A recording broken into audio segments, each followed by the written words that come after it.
I want to talk to you about reading the newspaper on a regular basis. For any of the courses that I teach, whether it's business, marketing, e-commerce, international business, it doesn't matter. The most important thing I say to the students all the time is read the newspaper on a regular basis. Now, when the prof says that, it doesn't mean you have to burden yourself with a lot of time. Because one thing you need to understand is all journalists write their story in a very simple style with the first couple sentences telling you everything you pretty much need to know. So you can read the entire business section of the Toronto Star in 5 or 6 minutes. All you have to do is just pick out the most important stories by just judging by the title and read the first couple sentences. Like Canadian cars decline from entering the U.S. because of fuel economy considerations. You don't even have to read the rest of the story to know that there's something in the U.S. regulatory circumstances that's going to make it difficult to export cars into the U.S.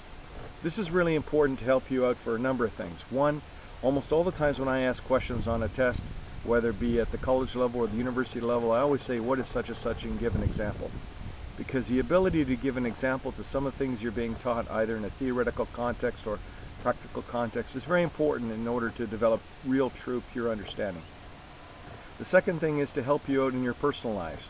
Can you imagine, for real, being in my class in 2001, and I said to the students, hey, I've got some former students that just finished in 2000. They're working for a little company in Waterloo called RIM. Can you imagine getting a job with RIM?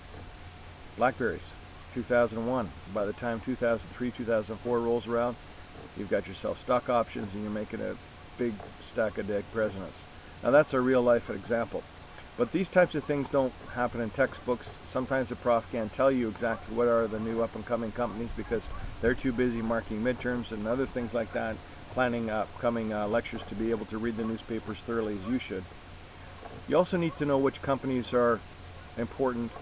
So in terms of sending your your resume out, for example, you wouldn't come to the prof in 2008 and say, hey, could you write me a reference letter for Northern Telecom, because that's obviously a company that's in trouble. But some of these medium and small sized companies that are growing and expanding you might not know about.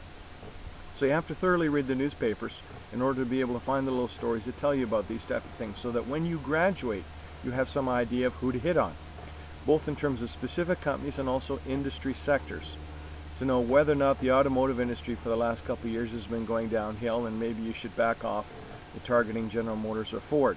Or maybe you should look to hardware because maybe new devices are coming out related to extensions of cell phone capabilities. Or maybe it's going to be something in the travel, vacation, entertainment industry, because no matter how bad the economy is, people are still going to the casino, still buying DVDs of crap from the mall that got burnt knockoff copies, etc. The entertainment industry is always growing and expanding, but it does have cycles depending on particular things.